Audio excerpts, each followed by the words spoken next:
Hey everybody, greetings and salutations, O ye faithful unlikely heroes. Thank you for joining us for another episode of UHS Presents. I'm your host, Sarah White, and my co-host for tonight is the big boss lady, Lori Foster. Hey! So, how's the Hornet situation? Are we still good? Everybody, there's a Hornet. So she acts like she's having a seizure, she's going crazy or something. It's okay. It's a Hornet. I'm just trying to avoid. Oh my god, I think there might be 2 hornets. I'm not even kidding right now. I just heard another one. Anyway, it's fine. It's fine. It's been an interesting day actually. We briefly went out today, and on the way in to town, I saw 3 black bears just kind of close to the road.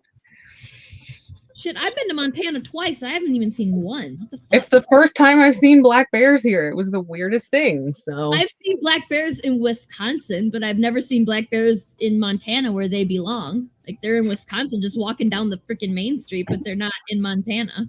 So at least it's real now. So, all right. Okay. So tonight, as usual, we have another excellent episode for you to stick into your face holes, because Hannibal Tabu is here to talk comics with us. But before we bring him on, Lori, do we have any unlikely hero news to bring this unseasonably warm and sticky evening? We do. Well, we have a Kickstarter happening. Yeah, we currently have the Kickstarter for the Art of Ian Richardson, of course. uhstudios.com/Kickstarter. It's a 132-page art book, hardcover, softcover. There's a hollow foil edition now. There's a fancy dust jacket we've unlocked now. We're at 11,500. We have another stretch goal at 12,500. It's crazy. We're kind of in shock about it. Thank you guys so much for supporting, and we can't wait to get you this book because it's really awesome. I also just got in the mail today the Surgeon 4 coins, the Rogers coins that go with the Hanover coins. Oh my god, it looks so good, and it's tiny and it looks so good. Yeah, so I'm very excited to send out that stuff. That reminds me, I got some crap, it's not crap, from Fourth Wall today.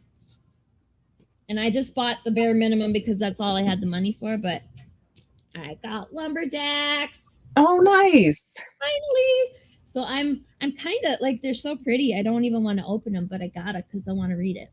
And I didn't order 2 so that I could just leave one unopened. Like the weirdos that don't open their stuff. Like I did from the My Little Pony collecting that I did for a good long while. It's like, why leave the ponies in the box? No, you gotta take them out and play with them. You just got. Okay. So you got anything else to say about UHS stuff? I think that's it. I'm a dummy, and I deleted the thingy I deleted the overlay that showed the website name, but you guys can remember it, right? It's like UHS or uhstudios.com/Kickstarter. I can do it. It's intentionally easy to remember. I have the best words. Okay, so I already told you guys who's joining us tonight, but to recap, he's the winner of the 2019 Cultural Trailblazer Award from the City of LA Department of Cultural Affairs, the head comics reviewer at Bleeding Cool, 13-year veteran review columnist at Comic Book Resources, and the writer of Project Wildfire and a bunch of other awesome stuff he's here to tell you about. Let's welcome Hannibal Tabu. Hey, everybody. Hey. Too perky? Should I tone it down? It's okay. Yes. You thought the Hornet was the biggest problem, or the 2 Hornets. I think they're Charlotte Hornets. I think that's what's gonna go there. You could be. Can we name one of them Muggsy Bogues and the other one can be Alonzo? I mean, are they gonna stop you? That is the what's the word? That's how current my basketball knowledge is like from like 1997. Muggsy. Love it. Muggsy has a special place in my heart because like he's so little for a basketball player, but he was a really awesome. Like he was a point guard too. I mean, shit, they let him be point. Mm-hmm. So, anywho's, Astian is here on Twitch. He says, "Hey, I made it. Sorry, mobile alert put me on the channel, but it said you hadn't started." Yeah, well, at least it didn't tell you too late, because Facebook is awesome about telling everybody like 15 minutes after the thing. Yeah, I don't know. I don't get what's wrong with it, but yeah, Zuckerberg. we're very much very much use Twitch. Don't waste your, or at least use YouTube. Don't waste your time with Facebook Live. It sucks. It sucks. So, all right. Hannibal, why don't you just go to town? Tell us all about all the things, and Which you town just is tell it? me which one you want to. What? Charlotte. So the big thing that I'm talking to people about is Project Wildfire. This is one of the characters from it, the Crow King. And Project Wildfire will be in local comic book stores everywhere on November 24th. Is available for pre-order right now. You can pre-order it from Diamond Comics. You can go into your favorite retailer and say, "Hey, could you get me that new Project Wildfire #1?" And it'll be your Thanksgiving present to yourself. So that's swell. Oh, that's awesome. I've never gotten my Thanksgiving present. Yeah, except for indigestion. Whatever you're drinking, Sarah, I need to get some of that. But anyway. So this is it's coming from myself. I'm the writer. Quinn McGowan from Legends Press is the artist. We're distributing it through Second Sight Publishing. A company out of Mississippi is distributing it. And we're very happy to have this project coming out to people in a physical format after being digital for so long. And what's fun for me is waiting for people to be like the Games of Thrones people, like, "Oh, you just got to the Red Wedding? Oh, okay, I see where you're at now." The smarminess of people when they like, "Oh, I know this story already." I'm like, "Do you know? Do you know all the twists?" So that was like 5 years ago. One of my favorite YouTube videos to search was like people watching the Red Wedding for the first time. That hadn't read the book, of course. I was not okay. Have a picture. I have a picture of the front cover here of Wildfire for you. Oh, it covers Lori up. Look at that. That's like, fine. Almost She's behind perfect. the scenes. It's like I did it on purpose. That's awesome. We're gonna do this now. See, it looks fantastic. See, now I'm covered up. Ha ha!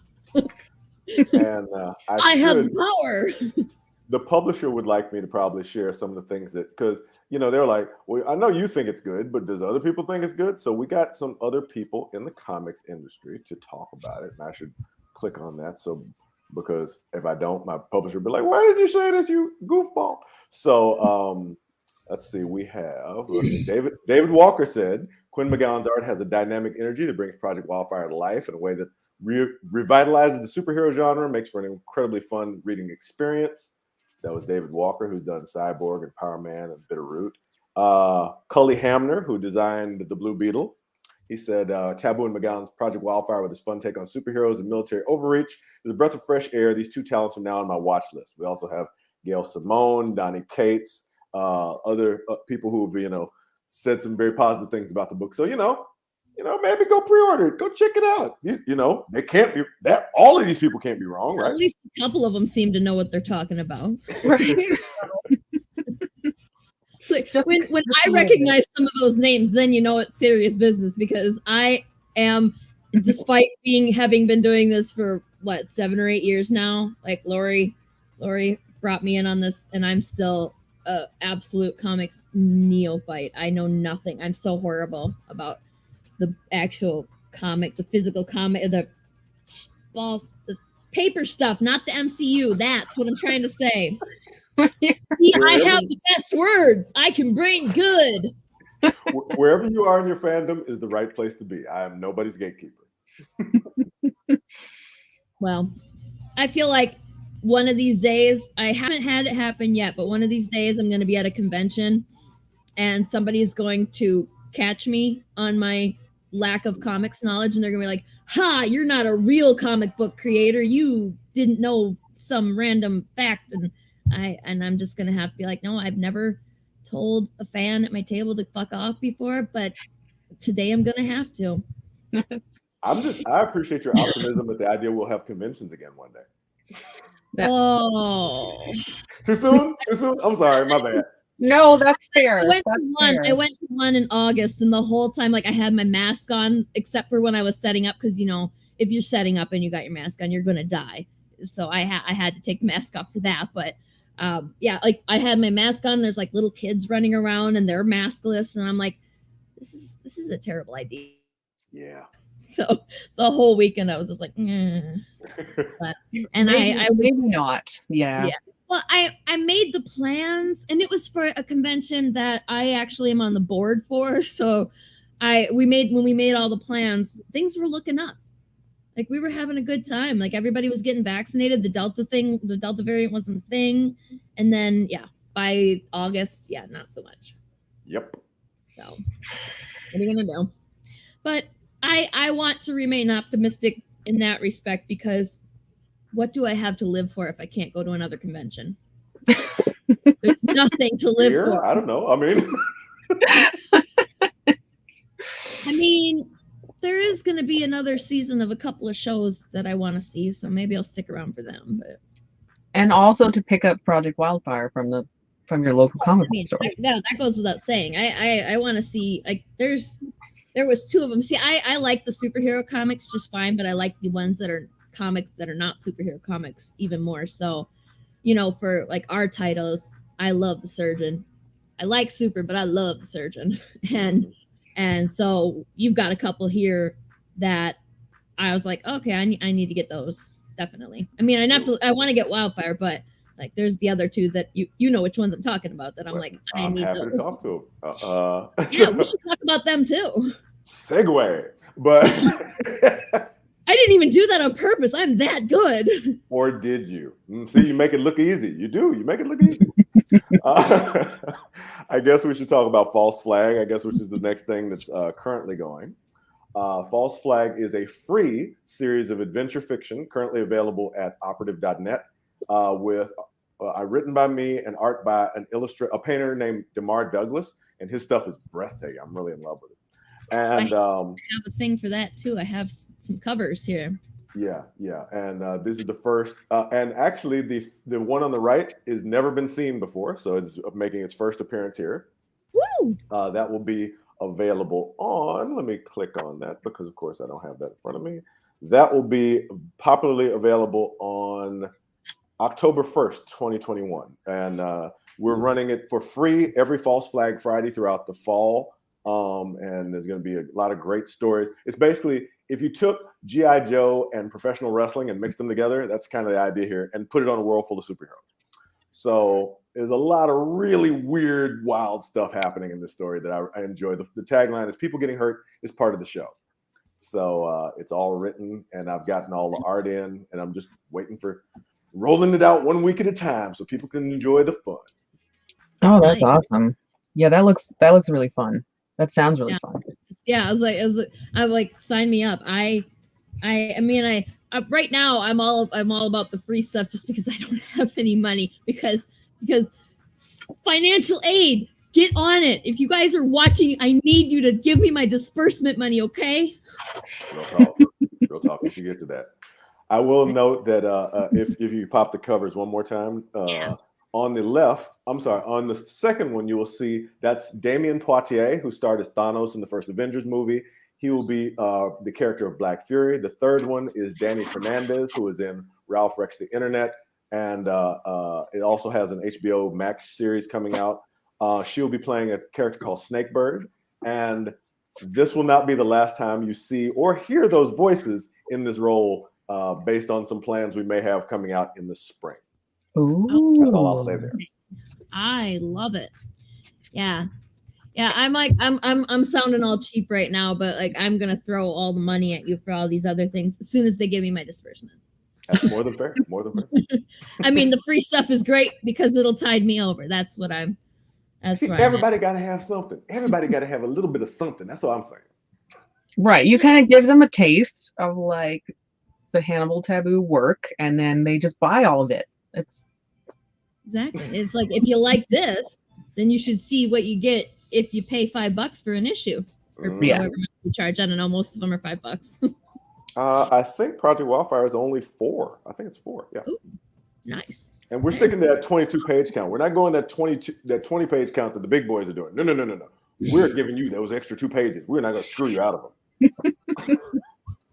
I like the sound of that. So let's see. That was the second thing. That was okay. There's 4 things, right? Were there There's 4 4. things? Four on my list. I've had. Whatever you're drinking, I'm getting a hold of it very quickly. This is it's just basically I took a shot of pure adrenaline and I just squeezed it right into the cup there. Oh, okay.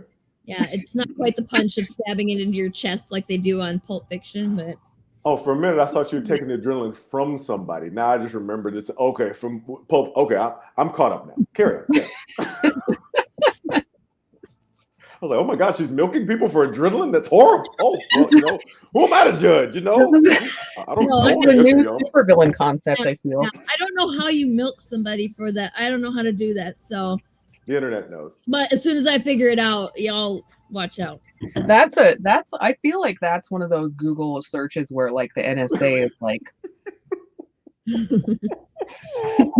I don't know. I think I'm already on their watch list for some of the shit I've had to Google. So I feel like everyone in the comic industry is because like the weird shit we've had to look up. Yeah. Oh yeah. I actually I was drawing the comic that I'm trying to get finished for Elsewhere. I was trying, and I did I did a search of just little girls dancing in the wind, and I was like, I'm pretty sure that if somebody didn't ask for any context, that they don't ever want me around their kids. It's a bizarre search, right? Yeah, I get a slight pass just for being female, but really, it's fair though. You really shouldn't let me be around your kids anyway, because I'm terrible at keeping them not injured. Like my sister let me babysit all the time, and there would always be new bruises and cuts on them. And you're like, I swear it's not my fault. I didn't beat them. I did not. They did that to themselves. It's just, I'm sorry, but your kids are really stupid and clumsy, and they run into things. And it's not my fault. Really, it's yours if it's anybody's fault. We should talk to you about self-incrimination on the internet. We should just have a little chat. Sarah is too much of an open book.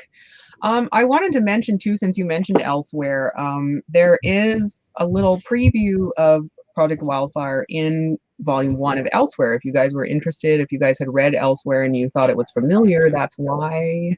And we put it in there because it's fucking awesome. So you should go pre-order it in your store. And I'm trying to remember which story because that would be from a story that won't be in stores for more than a year. Wow. Oh, really? Yeah. So you really are like giving them if you get Elsewhere, you are way ahead of the curve on Project Wildfire. So that's a reason to go grab it. Oh, there you go. That's awesome. I totally forgot I did that because I can't remember anything that happened like any other time than now. So oh, what the hell are you looking up bomb making for? I'm scared of this guy. He added that for story. It says stories. Stories. You can lie to the NSA. You ain't gotta lie to us. It's fine. Yeah, if you guys remember. Yeah, that one is Street Justice. That is, oh God, when will Street Justice be out? That is this one. So, I'm sorry, no, that'll be out in summer. That's from a story that'll start. People will be able to get that in summer of next year. Yeah. Oh, nice. Oh, well, that's awesome though, because that means Unlikely fans are ahead of the curve there. That's way ahead of the curve, but you knew that already. All right, so that was the second thing. What's there were 2 more. Which one do you want to do next? I see a tiny horse. Let's do that one. Oh, okay. All right. This one we don't have a release date for it yet, but this is a new supernatural Western miniseries that I'm doing with Wonderman Comics. I've done a lot of work with them. I love them, and it's called War Medicine. And this is the first one that's it's 50% creator owned, so I've got an ownership stake in this one, and it's about a woman who her mother was an escaped slave who joined a Cheyenne Native American group, and she grew up and became a shaman with the tribe. And then her whole tribe is horribly murdered, so she goes on a trail for vengeance to avenge the death of her tribe. So it's got a lot of noirish elements to it. It's a Western though. It's supernatural. It's got all kind of wild stuff happening. I'm very, very proud of this work. And we have art by Roy Allen Martinez, who did the Mask of Zorro for Dynamite. Yeah, it's going to be. we don't want to solicit it until we finish the whole book. And Roy's working on issue 3 now. So once he finishes the whole book, then we'll solicit it, because we've got issue 1 done. Issue 2, we're still lettering a couple pages, but it's essentially done. And then issue 3, yeah. Oh wow, that's what. Sarah, do you have art from that to show? I do. I was preoccupied. Sarah's the best. I just have to let him come and sit down. Otherwise, he will scream for the next hour. And then I not only have to explain to the internet that I don't harm children, but I also have to explain that I don't harm cats either. He just walks around screaming aimlessly. I don't. He's broken. I don't know. I hope this video never shows up as evidence. I just really do. So. Miss White here, clearly.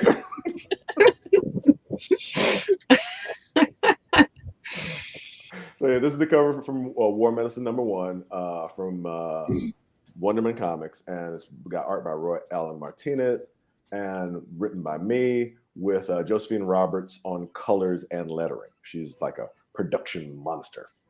Oh wow! Yeah, this looks great. About this one back when we were doing the premiere for Elsewhere. I think you were here talking about this one. Then I was sold on this one back then already. So I need to get one of these. Since you two are pals, maybe I'll sneak you the proof copy of #1, just for you, just between us, that's all I can do. That's all I can do. It's a maybe. I'm down. Okay, if you're gonna stay here, you have to sit. Cat's well known for listening to reason, sure. Yeah, exactly. So that was taken to this is his thing now. Almost forgot. So we haven't finished the art on War Medicine on this 3-issue miniseries, but the publisher has already greenlit 6 additional miniseries because he loves this character so much, and he's willing to put his money into it. So you're going to be seeing a lot of Catherine Victor, the main character here in War Medicine, and it's a lot. Yeah. So like I got the outline, I was like, okay, so I got to research that. That's gonna that'll take me a while, and I got to. Historical fiction is very rewarding, but it's a lot of effort up front to work on. And from an art reference point, I'm sure you know, Sarah. So. Oh yeah. There's a lot of research going into it. There's a lot of double checking stuff, and yeah. That gun wasn't out in this year. You can't use that gun. Yeah, and with the surgeon, there's a lot of researching medical stuff too to make sure that because she fights a very specific way and she helps people a very specific way too. So it's just it's endless research but yeah, like that. The cover looks amazing. Like I'm already ready. Like where's the Netflix series? Like let's go. Well, oh yeah. One of these days, hopefully, we'll find out. Hopefully Netflix is watching this right now, because like they're definitely watching this, and like just green light it, guys. Let's go. Yeah, you don't even need to read it first. Just trust us. I'm ready. They probably finished binging Lucifer like I did, so they're like looking for something to watch. So they're obviously going to be watching this. So yeah. Paul Henson on Facebook says that I should give him his cat back, and I'm here to tell you, Paul, if you want him, he's all yours. And he will wander around your house screaming, or foreseeable future. That's where we're going with that. Matt Frank is here. Hi, Matt. Matt says new comic from Unlikely Heroes. Well, that's a day one, no matter who you are. Wait, new comic from Unlikely Heroes. I mean, we could do we could work with Hannibal.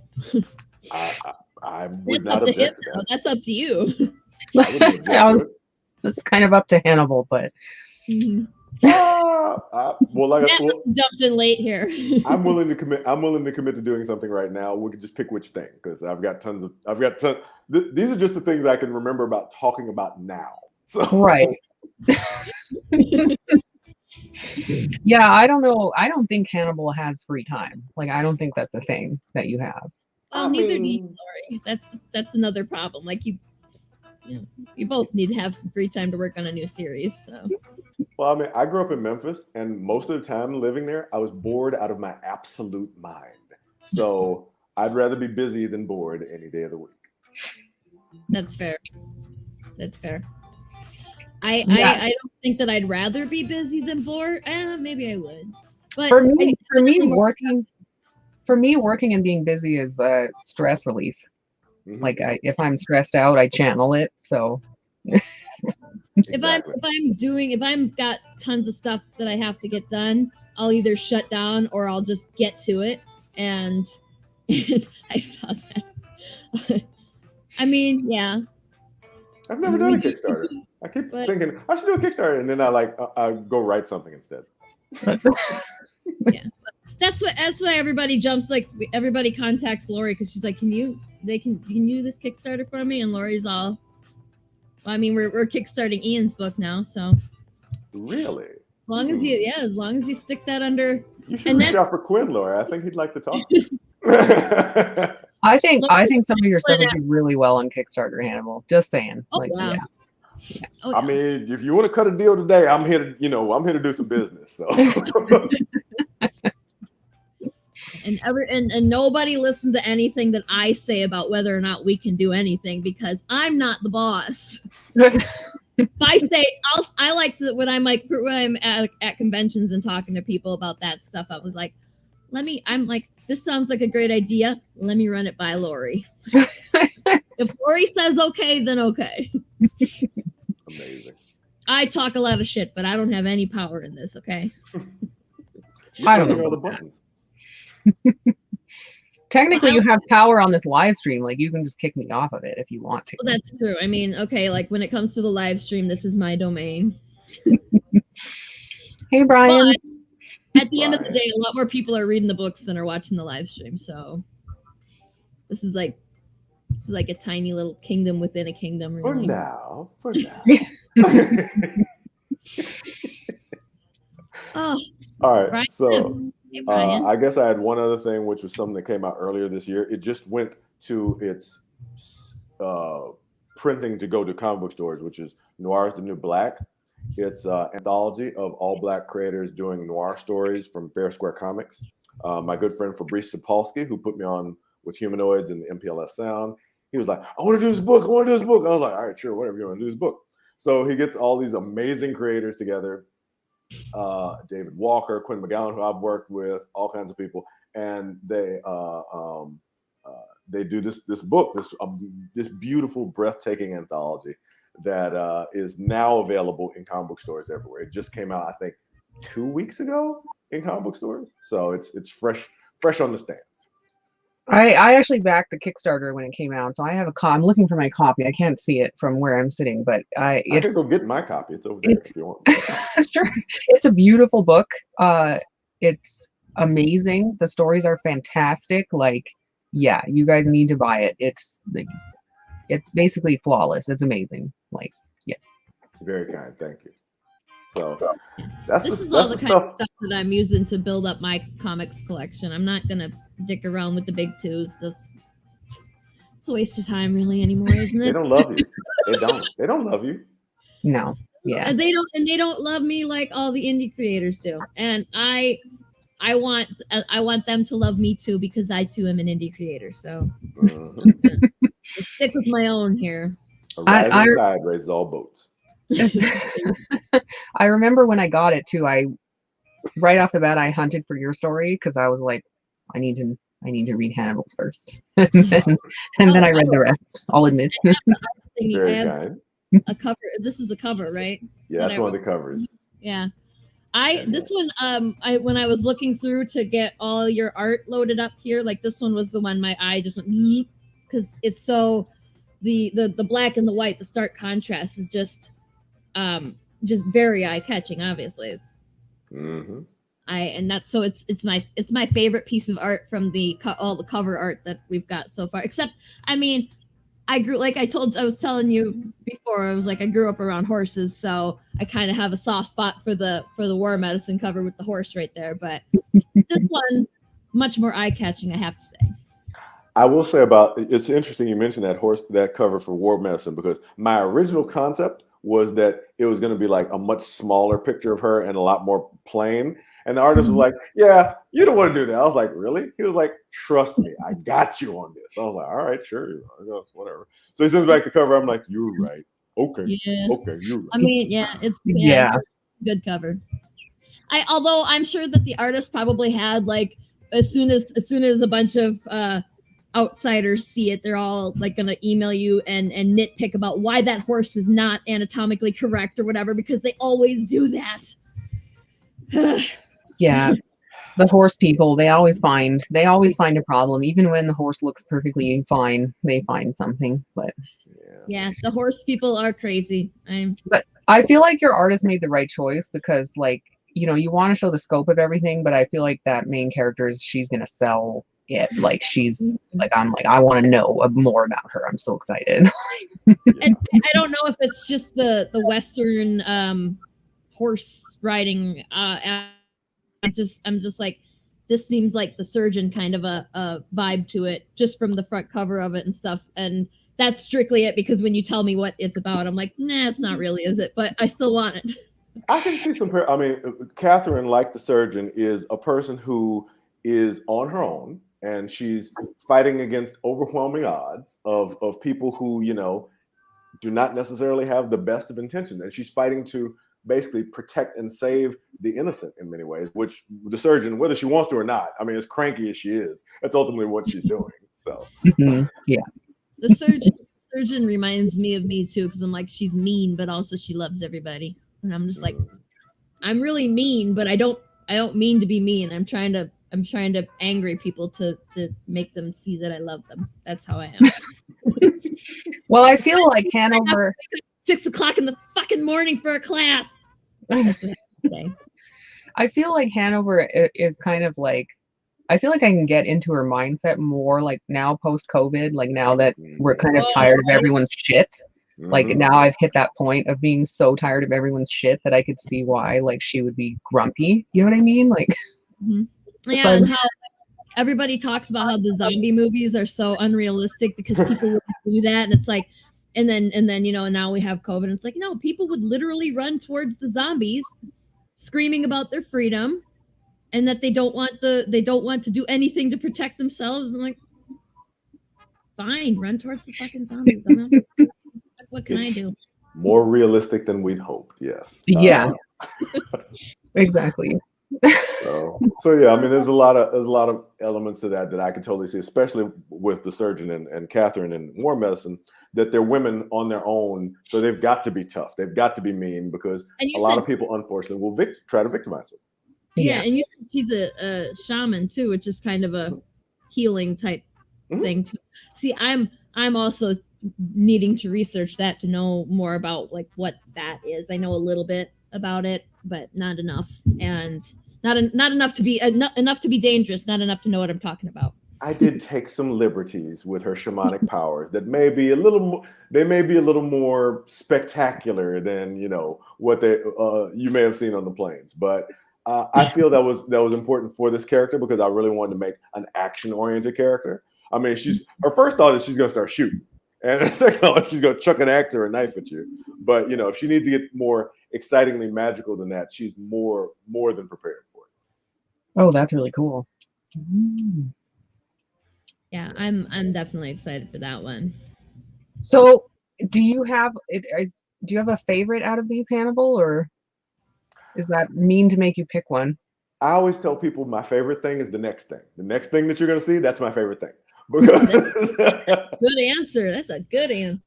That means like the second it's out, hey, you got this, you're buying it, great. It's dead to me. Moving on. Now, because all of the things that aren't out, I can still tinker with them. I can still make little changes. I can make alterations. But once it's in, I'm the opposite of George Lucas. I'm not going to special editions anything. It's canon. Once it's out, it's done. It is the fact, and that's the way the story goes. So I'm like, okay, well, moving on to the next thing. Right. I appreciate one of my mentors is a guy named Jeff Thorne, and he always says to make new things. And I'm a big fan of always moving forward with that energy, because I never know what amazing new kooky idea I'm going to have, who it's going to inspire when it actually gets out in the market. So yeah, I always say my favorite thing is the next thing. So that would be for this. It's Mondays. That would be the next part of False Flag, which is part 2. Part 2 of the Power Summit, which is a wild story. I knocked down the Los Angeles Convention Center. Oh, nice. Already. That took me back. That just, I don't know why. I guess ADHD brain there. Jumped right back to remember when God himself decided that he hated the Minnesota Vikings and destroyed their football field, stadium. That's what that made me think of immediately. I was like, I was here. I sort of saw it happen. It's funny you mentioned that. One of my friends is a comic creator named Kevin Grievous, who grew up in Minnesota, and he loves the Vikings more than anything in the world. So, which means I hate him then. Wait. That means he suffered horribly already. He suffered enough. That's fair. So, but see, I'm from Wisconsin, so you know what team I'm supporting, and I'm like, and I thought I have a friend who's also, she lives in LA now, but she is always going to be a Wisconsin girl, and she's like, if you get together with somebody, like what we were talking about when I first started dating Jeffrey, many moons ago, she says, okay, first you have to tell me who's his favorite football team, and I was like, it's the Bears, and she and I both were like, at least it's not the Vikings. That was how we were. It was like, I wish it was the Packers, but at least it's not the Vikings.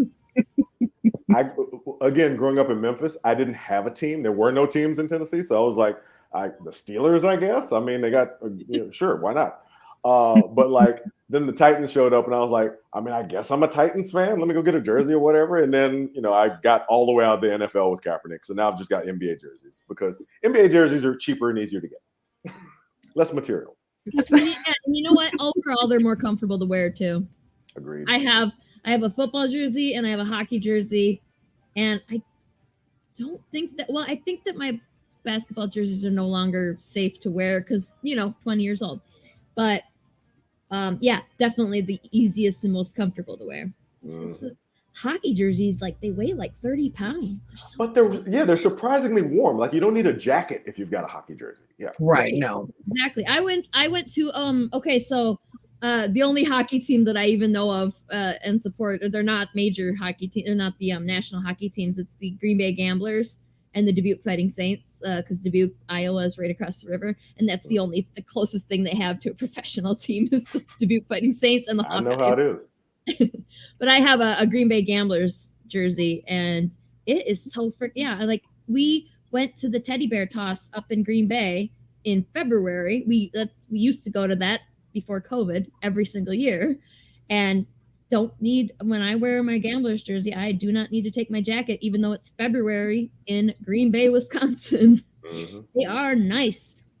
Yeah, I got a hockey jersey from the Star Trek experience in Las Vegas back when it was open. It's a Klingon hockey jersey.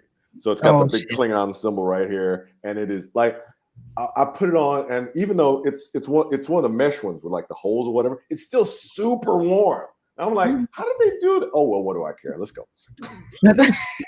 That's awesome. I want one of those. Yeah, I feel like the Klingon team would be the best at hockey. Like I don't care who's the number one hockey team right now. It doesn't matter. The Klingons checking everybody. Yeah, don't forget it. That would be some exciting hocky. Yeah. What do their pucks or their sticks look like? Those. Oh, they have those blade things, bat lefts. They just use those. They just lean down for it. Yeah, see, like that, it's not even. Yeah, you just you get checked and like they're gonna decapitate you or chop off a leg. That's. I wouldn't hockey. Quite here, just have the trophy. I don't want it. Just you're good. You win. Yeah, they don't have helmets. They just headbutt you. They don't even care. Oh yeah, forget it. Yeah. I was curious, Hannibal. Do you know if he's gonna do more volumes of Noir is the New Black, or is it just the one? I know. Well, okay. Let me see what I can say safely. Or you might not. I know that Fabrice has a long time passion for noir, which all the way even before he co-created Spider-Man Noir at Marvel, he's deep in with noir. So there's that. he also is very dedicated to bringing Black creators to the market. He's got a big thing. So I think what I'll say is it would not be unfair to presume that this may not be the end of it. And I'll just leave it at that. Okay. I was hoping, because like I said, it's a really good book. It's awesome. I can't speak for anybody else. I'll just, I'll say what I can say, and then I'll stop talking so I don't mess anything up. And comic creators have to be like politicians too, with the Right? non-answers. Like, we have to censor so much that we just might as well just get into politics. It's funny. I remember one time I was watching Doctor Who, and he says, I don't live in the future. I just work there. And that's really like a lot of comic, because it's like, wait, what project are we talking? Oh, we're still talking about that one, the one I did 2 years ago. Oh, okay, I guess, sure. That's not what my brain is on, but sure, let's talk about that. Yeah, there's just so much going on. Yeah. I find it hard to, and I've been trying to get better with that, like to not go back and look at old issues and be like, man, we need to redo this and fix this, and like you said, like you just got to keep moving forward, because you'll never come out with anything new. We'll never be able to innovate if we're always going back and tweaking everything. Yeah. Just keep moving forward and keep making it better and better as you go. Yeah. And with that idea of going back and fixing stuff and tweaking it, the fans were always there with us, so we don't need to fix it. They obviously liked it, and they're enjoying it as it evolves. We don't need to go back and fix it, and we can go back and look at, and going back and looking at the beginning and seeing how much you've grown, with your technical skills, with your story writing, with the evolution of the characters. It's so much fun to see, even though you look back and you might cringe at some of the early stuff that you did. It's still, I love going back. Like, when I feel super shitty about my work and what I'm doing, that's what I like to do, is go back and like look at the pictures of the stick animals and stuff that I used to draw when I was in grade school, and be like, at least I'm better than that now. Yeah. Right. I had another question that I just came up with, actually. And I don't know if you're allowed to say. I might be asking all the wrong questions that you're not allowed to answer. Business all out of the tweets? Okay.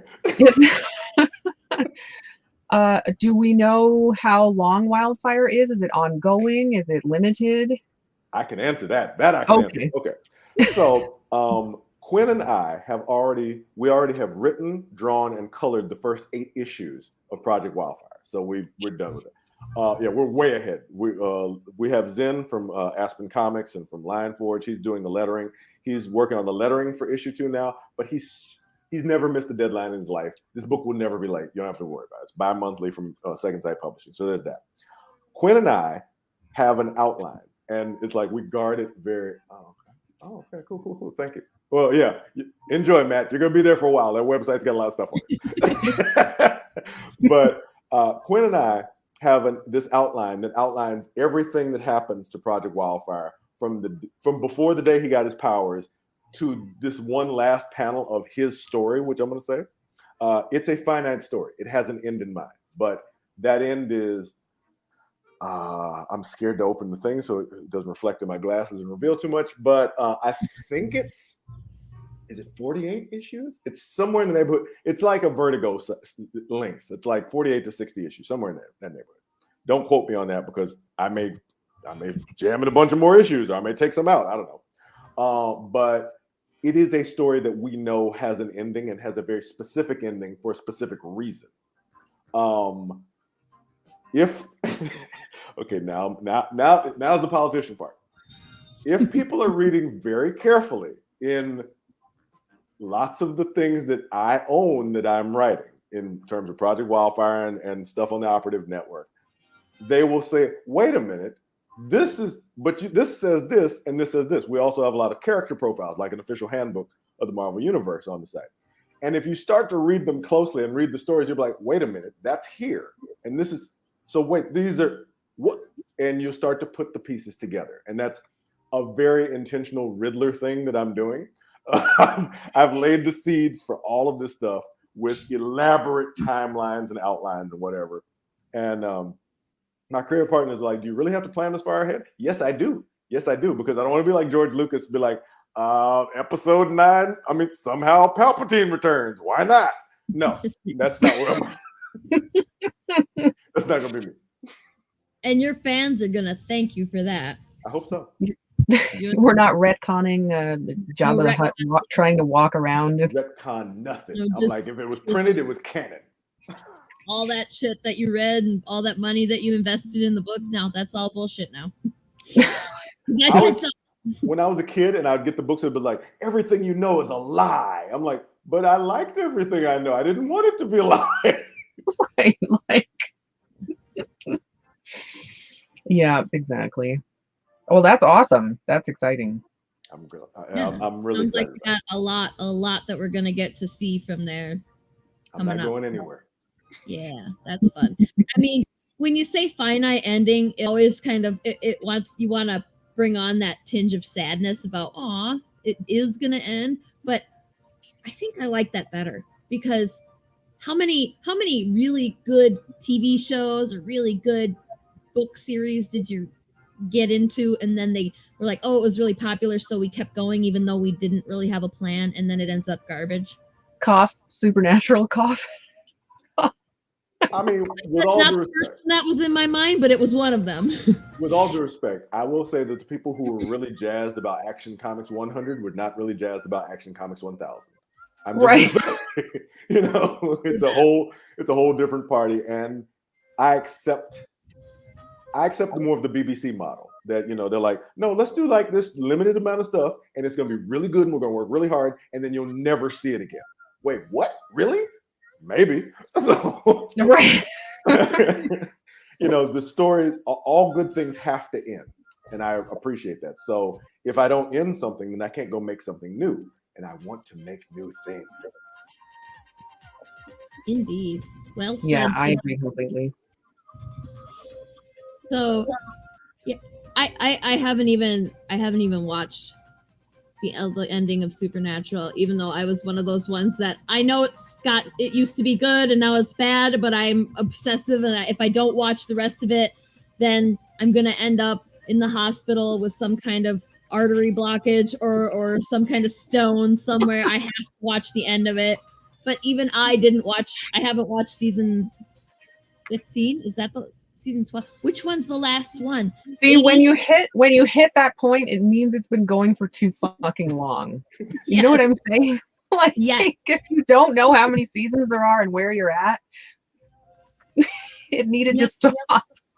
Yeah, I had been watching. I'm sure this is not something that's uncommon. Like to put on a show and let it play in the background while you work. That's my thing. Mm-hmm. And I know that's an artist thing. I think a bunch of us do that. Yeah. See, it's a thing. And I put on House once, and there was a point at which I was like, Jesus Christ, they should have ended this show like 2 years ago. House raps with Lin-Manuel Miranda, and that should have been amazing, but it wasn't. Well, that's a question then for you, Hannibal. What are your go-to shows like to put on in the background while you're working? Yeah. Oh, well, okay. That's I use an app called TV Showtime, and I just plug in whatever shows I watch, and it tells me when there's a new episode. So it's like I don't have to think about anything anymore. I watch a lot of the CW shows. I run a lot of those in the background, especially. I really loved Black Lightning, and I watch a lot of Legends of Tomorrow because it's just the most ridiculous, nonsensical, non-rule related thing in the world. It's like, no, we're not. Whatever you think we're doing, we're not going to do that. We're going to do something completely ridiculous and different. So I watch a lot of that. Like I said, I just finished streaming Lucifer, so I really enjoy that. I'm trying to think something else that I have as a go-to. Oh, my wife, luckily, we got together on Star Trek Lower Decks. So I watch it with her, but then I have to watch it again because, you know, that way I can just like focus in on like specific little Easter eggs and things. So it's not, if I'm watching it again, it's not technically like I'm doing without it. So it's fine.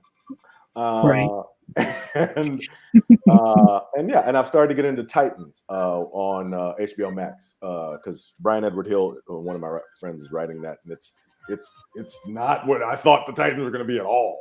It's not. They're rough, but I mean, like it's bloody and murder. I mean, it's like oh my gosh, okay, here we sure. But Yeah. So And that's then I another just one finished to the do Harley list. Quinn series on HBO Max too, which was also very fun. Oh, nice. Oh, nice. Yeah, I'll have to check those out. Have you watched any of the Marvel shows? Do you have any opinions on the Marvel shows, WandaVision and? I've watched all of them. My 11-year-old now, we sat every week and watched WandaVision together, and she just I think I'm allowed to say this.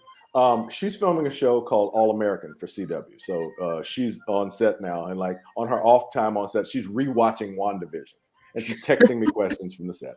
So I loved being able to share that with her. I loved really having that experience with her. She wasn't here for Falcon and Winter Soldier, but I get it. It's more of a, whatever. So I watched that one, and I enjoyed a lot of elements to it. I really liked seeing Isaiah Bradley. What I appreciate about Marvel, and this is to bring it back to my own work, is the work that they put into the interconnectedness of things. Yeah. That when I see, when I see something in WandaVision that then echoes to something I see in What If, then will echo ultimately in Doctor Strange in the Multiverse of Madness. That didn't happen accidentally. People sat down and planned that out and said, you have this one, you have this one, you have this one. How you do it, we don't care, have fun, but that's what's got to go in there. And they're like, all right, we'll right around that, sure. I appreciate that level of craft and that level of planning, because it shows that you're not just talking about giving something to the audience today and getting a quick buck out of them. It's about forming a relationship. It's about, we want to be with you 10 years down the line. So we're going to write stories for you that will reward you 10 years down the line. And that's amazing to me. I really love that. So I love the Marvel shows. I do wish that there were more of them, because like I'm watching What If and I'm like, no, this is great on the anthology. But seriously, I'm like, okay, I got to wait for the next Hawkeye. Is it Christmas? Okay. All right.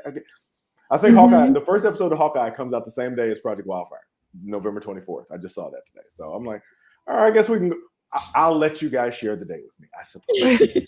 That seems like a good date to share. Yeah. Wow. Huh. That's awesome. Yeah, I was, when you were describing how you plan all your stuff out so meticulously, that's what it kind of reminded me of. Was like Marvel's really, and they have a gajillion different writers on that, so I don't even know how they keep that shit straight. But I don't know how you keep it straight, because like you're the master of your world that you created here, and like I'm sitting here going, I don't think I could do that. Keep it all straight. I'd have to have like spreadsheets for my spreadsheets. Yeah, do you have spreadsheets? Do you have a filing cabinet? Like, how do you? I use an app called Scrivener, and Scrivener lets me sync things from my tablet to my watch to my phone to my computer, wherever else. Well, I'm sorry, not on my watch, but everywhere else. And I have a timeline document for Project Wildfire. It says, year, this happens, year, this happens, year, this happens, year, this happens. And then under that, I've put, this is issue such and such, this is issue such and such, put in these characters, yada, yada, yada. And this timeline, which started out like 30 lines, is now like hundreds and hundreds and hundreds of lines. But it's synced between all my devices. So wherever I go, I open it up, I'm like, where am I going? Oh, right. Past me told me where I'm going. I don't need to know where I'm going. He did that. Sweet. And sometimes he was wrong, and I course correct a little, but mostly, I figured it out the first time. The heavy lifting for me is an outline. Outlining for a script, outlining for a property, outlining for anything is where the real work is done. Scripting is more like playing a jazz tune. It's like, oh yeah, I played this way yesterday, but what if I put this riff today? Oh, well, maybe I'll play this little arpeggio in this. That'll be fly, So the repetition of the work through scripting gives me the little nuances and the little in jokes. Like, I'm trying to remember. I did this one really stupid joke in this thing where it was a callback to something that a character had said like 3 episodes before. I'm writing this thing with Ryan Thomas Riddle, so the writer. And he's like, wait, is this referring to that thing that we did back then? I'm like, yes, it is. He's like, how do you do that? I'm like, I got these notes right here. He's like, notes, I should try that. So I keep copious notes, and I never betray past me. Whatever he was trying to intend. That's why when you talk about reading earlier things, I'll go back and I'll read earlier things. I'm like, oh, wait a minute. I did have an idea for this that I could work later into the outline here. And then I add that to the timeline later on. And then I'm like, okay. So then when I'm like, okay, what am I writing? Oh, this is what I'm writing. Okay, here we go. Because until the timeline's finished, I'm not done. So I got to keep going. Right. I have a friend, my friend Brian, Ginger Brian, Lori, it's Ginger Brian, tries to tell me I need to start journaling, and I'm like, I love to do that, but I would lose that so fast. I try to do it on my phone, and then I end up with like 60 documents with one note on it, and I'm going to help you, Sarah. I'm going to help you, and Ginger Brian. I don't think anybody can help me. No. I'm going to help you. There's an app called Notebooks by Zoho, and if you get this, now this one does sync from the watch to the phone to the tablet to the computer. Wherever you are, you open it up, and it's exactly where you left off. So you never have to lose anything again. You can search through it. It's amazing, and you can save, as an artist, you can save pictures. You can sketch into it. You can do all that stuff. I'm gonna write this down, but I'm probably gonna forget it. You gotta write it down. You gotta get it downloaded before you forget. Notebooks. Can I just grab my phone and do it right now? Yeah, Notebook by Zoho. Zoho is the company, and I'm between that and Scrivener, I haven't lost a single idea I've had in the last 3 years, because the That's second amazing. I get it, I'm just, or I can go into my watch and say it, and it's captured forever. Do these apps have a feature where they can just take it directly from your brain? Because some of my really good ideas are when I'm half awake, and then by the time you can. I have done that. I've woken up like from my sleep and woken up my wife and pissed her off, and reached and pressed the button and said, "Story idea." So there's a and I say it, and in the morning, about 60% of them make sense. 40% of them I don't know what the heck I was talking about, but about 60% of them. But even the ones where I don't know what I just save them, because maybe I'll understand it one day. I don't know. Yeah. My husband Eric does that as well. He'll wake up at just like the middle of the night, wake up, like, God damn, walk over to the computer, turn it on, type a bunch of shit, and I got to get this out before I forget. Put it on your phone. It's a lot easier. Are you kidding me, Eric? You have like tablets and phones and shit, and you need to get up and go to the computer. Exactly. Well, I think he wants to type it quick. He doesn't want to deal with the. But I would do it on the phone. If you practice with it, then these are just as fast. Yeah. Mm-hmm. Have you ever used the swipe feature? My wife loves that. Mm-hmm. I am like 50% on the swipe feature, because sometimes it just I'm trying to swipe the correct word, and then it gives me the completely wrong word. I'm like, you know what? Fuck you, phone. I'll just put it on a piece of paper, okay? And then, I got the phone back up, because of course the phone is like my brain, and I can't just leave it. I have to have it. But yeah, that's interesting. I was gonna say, it's funny. When we were working on Super, Zach would just he would have some ideas, and he would have kind of a vague outline, and then he would just start drawing it, because he's drawing it and writing it. So he did a lot more kind of spontaneous coming up with stuff. Like, he had ideas of what he wanted in the issue, but beyond that, he would just start drawing it, which is why we ended up, with some issues that were 30 pages, and because he'd be like, oh, we need to have this scene, and get really excited. And then we met John Pence, who writes The Surgeon, and he had the entire series scripted, like just entirely scripted. So it was like the opposite. So it's kind of interesting to find out. John's notes are so, like, John is so detailed with his stuff too. You don't, there's hardly any artistic liberty to even need to be taken, because he's writing down exactly what he wants, or exactly what he's envisioning for each panel, and it's just like, I think that as an artist, I would appreciate that. I told Matt Frank the other night when they were streaming, I was like, I don't think I'm ever going to be good enough at drawing to be to do sequential pages, to actually be a comic book artist, but like that's what I would need, is like meticulous notes. Tell me exactly what you want, because otherwise you're not getting it from me. I'll send you some script pages, but I'm a full script guy. But I've listened to Larry Hama. Larry Hama talks about he gave a panel at Comic-Con once about G.I. Joe 21, the famous silent issue that inspired everybody else. And he's like, I had no idea what I was going to do from page to page. I make it up from page to page, and when I get to the next page, I figure out what's going on. And the only reason I did that issue is because we were short on time and couldn't get it to a letterer. And I didn't have any idea what I was doing before I started that issue. And the fact that people love it is great, but I don't understand why. And they talk about that in writing schools, that there's plotters, people who plan meticulously like me, and pantsers, people who fly by the seat of their pants. And both have values, both have created amazing works of art. It's just everybody can't be both. I cannot be a pantser. It makes me nervous. It makes me sweat. I don't like to sweat while I'm writing. So I'm like, I need a plan. I don't know where I'm going. Well, I always say that the outline is like Waze. Like I put the address in the Waze and it tells me where to go. And I may turn, I may veer a little bit, but it's still going to tell me which way I'm going. They're just like, nope, just driving. Here we go. Yeah, it's crazy to me. Exactly. Yeah. Well, but I'm just saying, you are the polar opposite of me. I'm just like, Google will say turn left, and I was like, fuck you, Google, that's not the right way. I'm not going left. And I sound like I'm, too big for my britches here. But sometimes, especially when you're talking about rural areas like this, sometimes Google is wrong. Yeah, rural areas, especially rural areas. Yeah. Yeah. The first time that I ever I was trying to return.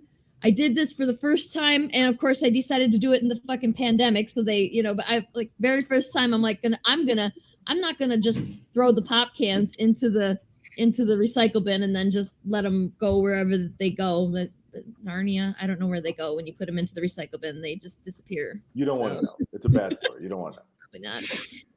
But yeah, so I was like, I'm gonna do the responsible thing that's also very mildly lucrative for me, and take them to the redemption center where I'm gonna take 2 bags of cans, not 2 cans bags, and then they're gonna give me $15, right? And I punched the thing into Google, and it kept taking me down the street next to the street, and I was like, there's nothing here. This is a field. What the fuck? And so I finally got pissed, and I just started doing going down every single road, and it was the one right next to it. And so yeah, see, sometimes Google's wrong. And then she'll be like, you've arrived at your destination. I was like, no, I have not. I can assure you, Google, this is not my destination. Sarah's setting the script on fire, metaphorically here. I mean, sometimes you have to do it. Sometimes, I mean, you were talking about TV shows. If I'd have stopped Battlestar Galactica when they landed on New Caprica, I'd be much happier. I would be much happier in my life, but I'm not.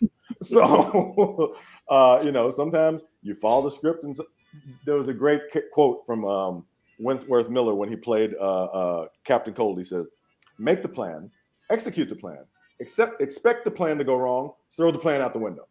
Right. Like, that sounds fair. That's kind of indie comics in a nutshell, I feel. Yeah. And the thing of beauty about indie comics is like, you need the planners and you need the ones that fly by the seat of their pants. You can't, it's your comic studio, your creations are going to be better for having had both. Mm-hmm. That's why as much as we stress Lori out being the wait till the last minute kind of people that we are. Poor Lori. I like to think that UHS is better for it. And Lori somehow manages to keep a shred of sanity and work with us without arriving at our doorstep to just smack me in the face. Like, she's never done that yet. I'm waiting for it because, like I said, she told me the secret last week about how, she tells me things are a week earlier. She tells me that they're due a week earlier than they are. And that's how she gets stuff for me on time. And she told me that, and I was like, now I know I've got a week. but then she's going to surprise you, because first of all, she's going to say something, and it's really only going to be 2 days, so she'll really be mad at you. And then she'll surprise you. It'll be like 3 weeks, and you won't have any idea which time she's screwing with you that way. I know, because I've been doing this for a long time. Well, my what we were saying before about keeping busy versus being bored, I find that I need the appropriate amount of work to always be done, that I will be, because if I get too much, then I get overwhelmed and I'll just shut down, and then I don't get anything done. If I have too little, then I'm like, I'm bored of this and I want to go do something else, so I'm not going to do it. So I need that appropriate amount. And then I'm always on, I'm like, let's get this done. I'm ready to do this. Let's do it. I mean, she had me doing I was just doing, the boring shit that nobody ever wants to do for the Kickstarters, the graphics for the Kickstarter. I did those up, and then I was like, let's go. Let's do the next. I'm gonna do the next one. Like I'm working on the next Kickstarter graphics now, and then I'm like, and forgot that I did kind of forget that I have to finish the one. I have to finish the shit for the Kickstarter that we're doing right now. So squirrel. Then, yeah. That's okay. We work with that. We channel that energy. We bounce around. Like yesterday afternoon, I was like, oh, you know what? She probably wants me to finish that cover stuff that she asked me for like a week and a half ago. We were talking about that, and then and I got all excited and I ran on ahead, and then I was like, wait, I didn't do the checkpoint first. So I have to go back and get the checkpoint. Mm-hmm. Don't be Wonder Woman at the start of Wonder Woman 1984, or at the end when she rapes people. Awkward film. Awkward.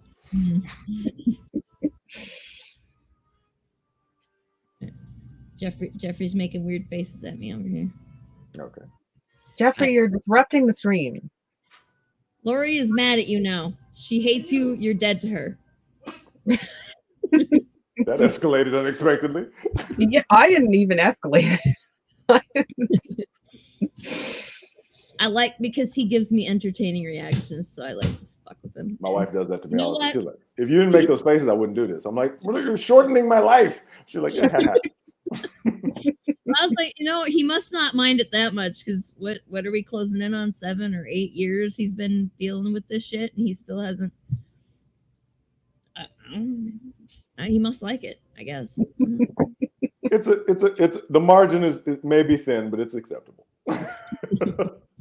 Well, why he tolerate, because like he told me last night at 9:00 at night, he's like, can you make me some chocolate chip cookies? And I was like, sure. So I made some chocolate chip cookies at 9:00 at night. That's why he puts up with me. That's probably the best parts of being an adult, right? Chocolate chip cookies at 9 at night. and then guess what I had for breakfast this morning? Cookies. You bet your ass I did. Cookies and coffee. There you go. I was hoping to at some point convince you to get into another volume of Elsewhere as well, Hannibal. So yeah, if you have time. I'm willing. What they used to say? The spirit is willing, but the body may not be. I'm happy to write it. The question, if Quinn, you want to talk about somebody who doesn't have time. If Quinn can draw it, or if you have somebody who can draw it, I'll show up. But you do not want me to try to draw things. You will not. I feel like we can pair you up with someone if Quinn isn't free, which I know he's like stupidly busy. So he makes me look like a slacker. Like, yeah, I don't. Y'all making me feel like I need a nap. Just like Right. stop it. Stop talking about how busy you are. I need a nap now. My wife says that too. I've got a nap scheduled for 2029. I'm very excited about it. Exactly. Excellent. When you have to schedule your naps, you know you're busy. Oh, yeah, that's it. If you have any like woodland creature fairy type stuff in your head, I know. I bet Katie would be down to do you a nice painterly thing. Oh, like a fantasy. I have a whole fantasy thing that I've. Katie is so good at fantasy stuff. You've looked at her fantasy stuff, Lori, right? Katie Rooston, just look her up on Facebook. She's up there, and she is I guess she's known for doing realistic, like photorealistic paintings, and she's won BBC Wildlife Awards and stuff. So she's like really good at that. But I talked her into doing her art for Elsewhere, and she did a digital. What we had 8-page digital, all digital for her, because normally she's in like acrylics and stuff too. So she's like she's like the real kind of painter. That's not fair now. Come on. How to piss off lots of artists all in one shot is to say she's a real painter. Digital painting is I'm a digital inker. That's so rude. I know. I'm like the only kind of work I've been able to produce that's been even kind of passable has been digital. No, that's like if you ever, whenever I see somebody say something about digital art is easier, I'm just like, you know what? Fight me, okay? I haven't slept today.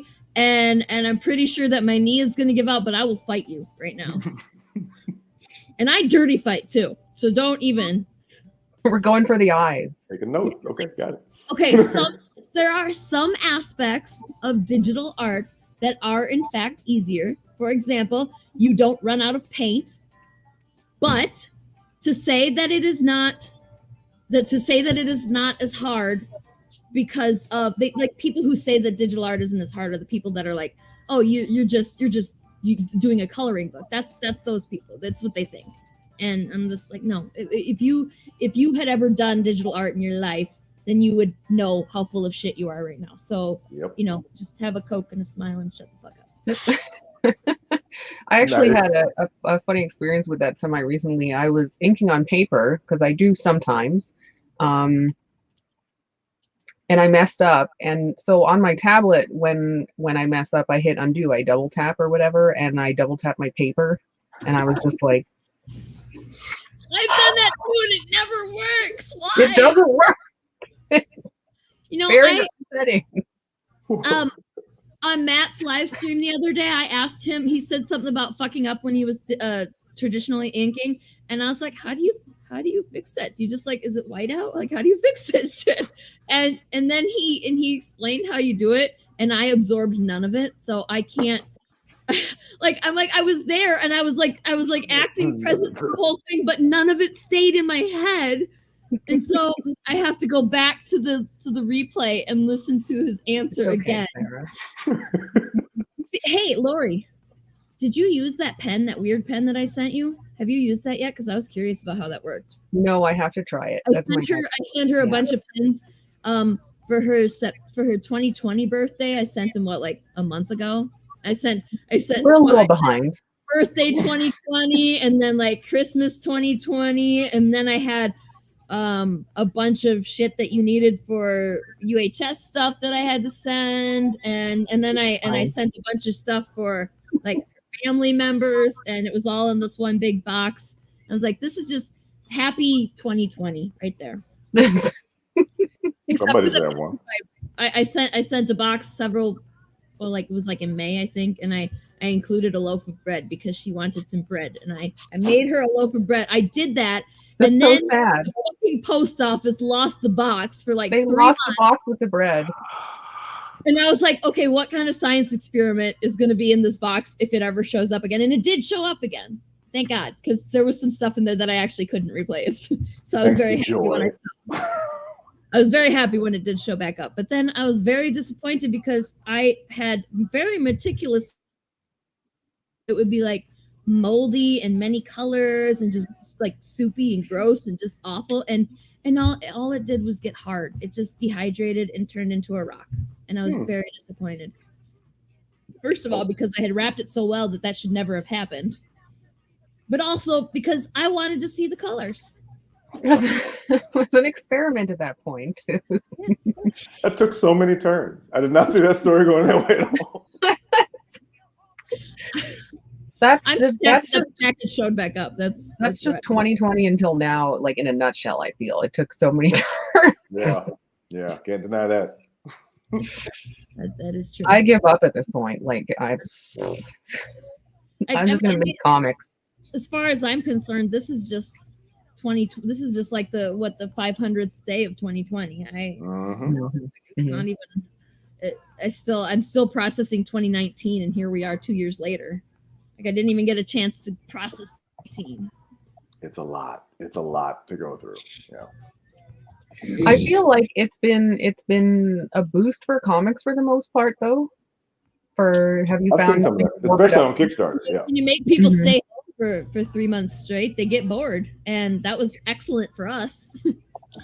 And to be fair, with the whole Diamond not shipping things for 3 months, and a lot of people really looked at the business of the way that things were that they've been complaining about for years and says, you know what, screw this noise. Let's flip this table over and make some changes. And like I said, with Kickstarter as a new almost alternate distribution stream for people, there's a more direct connection. The old ways are different. And we'll see, because I know they said that Marvel's pulling out of the direct market in October.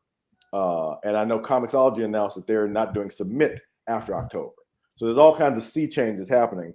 How it's all going to shake out, history will tell the tale. But right now, everything's up in the air, and everybody's looking at how can I do this in a more efficient and better way. Yeah. We actually we're kind of running an experiment of our own.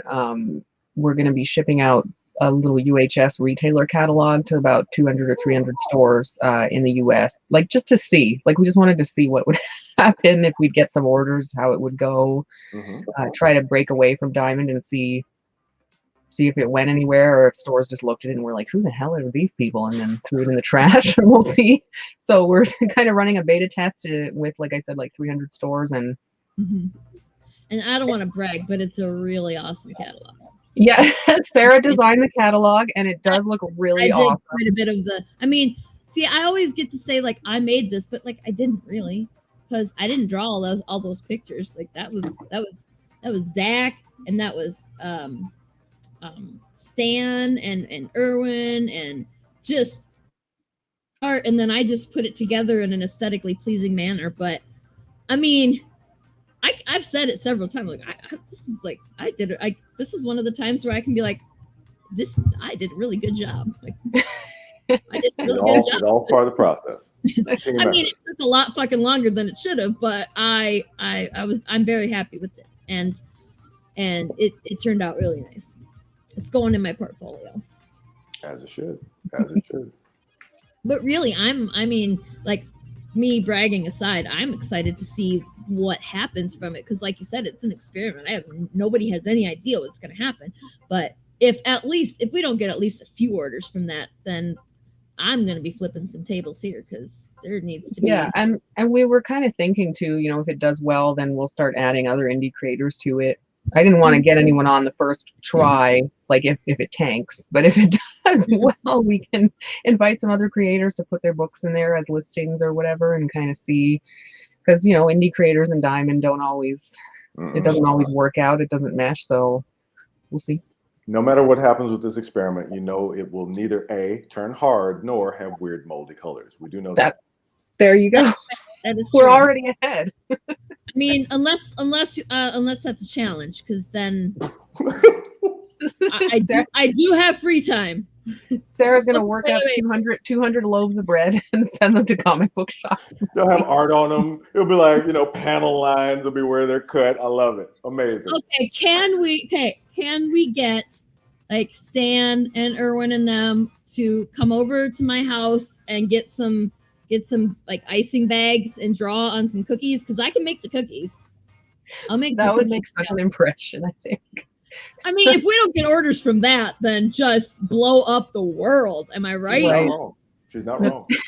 I mean, who the hell would get free cookies that have these characters on, this amazing art, and then, like, doesn't want to buy the art, the comic books that they're advertising? I mean, what kind of world do we live in that would happen? I should tell you there is baking technology to just put the images right on there. It's already existing. You don't have to have the people actually come to your house. But like, then you lose that handcrafted touch. Okay. Actually, like, you could do that. You could just order the sheets and lay them. Like, you could order the sheets that's printed on sugar shit and just, like, lay it right on the cookie. You don't have to do anything. You can still do it all from home too, but like you said, you can hire that out to somebody too. They just do that shit. I'd buy Wildfire cookies. It's funny you mentioned it. Quinn is working on something. One of the ads that we're gonna do for the first issue that has kids eating Wildfire cereal, and he's got a prototype box at his house, and he's mad because his kids keep trying to, like, they reach for it, and it's like, there's no cereal in this, Dad. Yeah. It's like, so I've been hearing this for weeks, so it's fun. I'm like, oh wow, that's so funny that pops up. Is he gonna get? Well, you should have, like, a real box of prototype cereal made. Like, you need to do that now. Like, please don't encourage Quinn to make no more random stuff. He's already got action figures and videos and anime. Please don't get him going on nothing else. Random stuff is my life. I need that now. I need to message him. Like the Hero Studio cereal now. That's what needs to happen. See now I'm not going to get any work from Sarah for 2 weeks while she's I know. finding Look cereal. what you've done. Look what you've done, Lori. See, that's not going to happen this time, but only because I have school fucking up everything. Like if I didn't have to worry about, I am this close to getting that degree, so I have to finish, and you can do it. And I have, because this is the kind of masochist I am. I have 4 studio classes this semester, and basically I'm just going to be a puddle of just tears. Like that's just, I'm going to like fetal position and just at the end of the semester. But I can do it though. I can do it. They'll just lay the degree on top of the puddle. Gently placed. Here lies a Bachelor of the Fine Arts. Well, if you get a chance for a class, you should definitely do a cereal box. I feel like. Yeah, that's literally the first project was that we had to redesign packaging, and I picked toothpaste. Okay. You let everybody down there. Come on. There is a tube of toothpaste in Super Issue 2 in an ad on a billboard, I believe. I remember that, yeah. You still need something for that. That could work. Maybe. I mean, I'm thinking. Maybe. See, okay. Bad cat doing the thing again, pushing my shit around. He's never been this annoying during a stream before.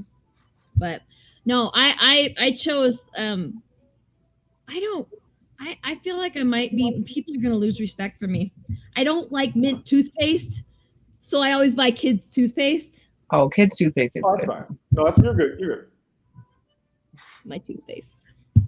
I buy endorsement. They're not sponsored. I'm just a big fan. I'm not sponsored. I'm just a big fan. Yeah. I don't like mint flavor. I don't know why, because I like mint flavored other stuff, like mint flavored tea and mint flavored ice cream and I like mint flavored gum. But I don't like mint flavored toothpaste. And so it's like a chore to have to brush my teeth. But then if I figured out way later than I really would care to admit that if I just buy kids' toothpaste that's flavored like grapes and shit, then I don't have to worry about that. There's actually, I buy all the different kinds too. And there's one in there in my tooth drawer. I'm gonna say this to that. Get the things that you want. If there's something that you want, go out and get it. Yes. This has brought me more joy than I need one of those. Damn it! I have a tube of toothpaste that's literally called Unicorn Sparkle flavor, and I have no idea what flavor it is yet. I haven't opened it, but when I find out the world, I just there's already 3 open tubes in there, and I feel like if I open another one, then I have to empty one of them before I open another one. I have to. Maybe we should bring the tangent back and let Hannibal kind of summarize what he's up to and summarize where to find him. All right, thank you. Let's come back to this beautiful art that we can put back up here. That is War Machine #1 from Wonderman Comics. It'll be out as soon as we finish this last issue, which Roy is working very feverishly on. Noir is the New Black is now in comic book stores. You can get it wherever you are. And False Flag is free on operative.net every Friday for False Flag Friday through the fall with Damien Poitier as Black Fury. Danny Fernandez as Snakebird, and I just announced my wife Michelle Tabu is going to be playing Rock and Soul, another character there. Those character profiles are there. I love character profiles. And finally, of course, Project Wildfire in comic book stores November 24th. Pre-orders are available now. Get it. Gail Simone says it's great. I'll quote Donnie Cates, who said, "Project Wildfire looks dope." That's his quote directly from the site. So if you liked King in Black or Secret Six or Birds of Prey or whatever, those people, they like this book. So maybe you should too. Just gonna say it. What's the Futurama? Just shut up and take my money. That's I'm like, exactly. When I get money, you can shut up and take it. I'll be happy to do so. You know what? I don't Almost remember forgot. what our next week's episode is. You told me to say Sorry. social media too, right? I forgot. Yeah, let's get Hannibal's websites and social media so you guys can follow him. I'm also easily distracted. It's HannibalTabu.com, which you see here on the screen. On social media, it's Hannibal Tabu. That's on Twitter, Instagram, Facebook, Tumblr, Radiation from the Sun, Hieroglyphics, Note from Your Mom that you loved, or everywhere that you'd like to be. And like I said, you can find False Flag and a lot of other stuff with myself and my partner Quinn McGowan on operative.net. Sounds good. I'm just looking up next week's episode for us because we're trying to do a serious show here. Oh, next week is Comics for All Part 2, so we're gonna have Marika and BC back, and we're gonna talk about how to make comics accessible to people who are have seeing or hearing difficulties. Mm-hmm. Which I guess hearing difficulties, that was something that I learned. I was like, BC is hearing impaired, and she said that sometimes our comics are difficult for somebody who has a hearing sensitivity. What's the word? There's a word. Impairment, but it's just like if I'm like how with the ADHD and the autism and stuff, like you're either neurotypical or you're neurodivergent, and there's a word that I'm trying to think of, like neurodivergent, but for hearing. I don't know. So Lori probably that was a puff of the internet, probably. Oh, she's back. I was like, what happened there? My lighting is weird now too. Well, whatever. I have discovered that Mondays at 7:30 on the dot, my internet resets. It's been 3 weeks in a row now. It's definitely what's going on. So we should be able to. It's hard to stream. That's kind of outstanding. Now we know. Yep. Maybe we should bump our showtime up a half hour so that you don't have to worry about that. I think Eric is going to be able to fix that it resets. He can change the reset time. So. Oh, cool. So yeah, everybody go follow Hannibal if you haven't. Buy all of his stuff because it's fantastic. I say that having already admitted that I haven't been able to get my hands on it yet, but I'm gonna. I'll get you War Medicine tonight. I'll get you a sneak peek just for you two tonight. Yay! Because I really want to see War. I really want to read War Medicine. Yeah, I'm excited. Really. So everybody go check out Hannibal's stuff, and come back next week at 8 o'clock. No, not 8 o'clock Central. 8 o'clock Eastern, 7 Central. I'm in Central Time. This screws me up all the time. But yes, and we're talking Comics for All with Marika Davis and BC Brown, and that's it, right? Oh, and go back the Art of Ian Richardson on Kickstarter. It's uhstudios.com/Kickstarter. Is that it? Did I get it all? I think so. All right. Then let's. So, thanks for coming. Thanks for watching. Thank you so much, y'all. Thank you guys. Thanks for having us. Yes, and bless. So, bye. See you.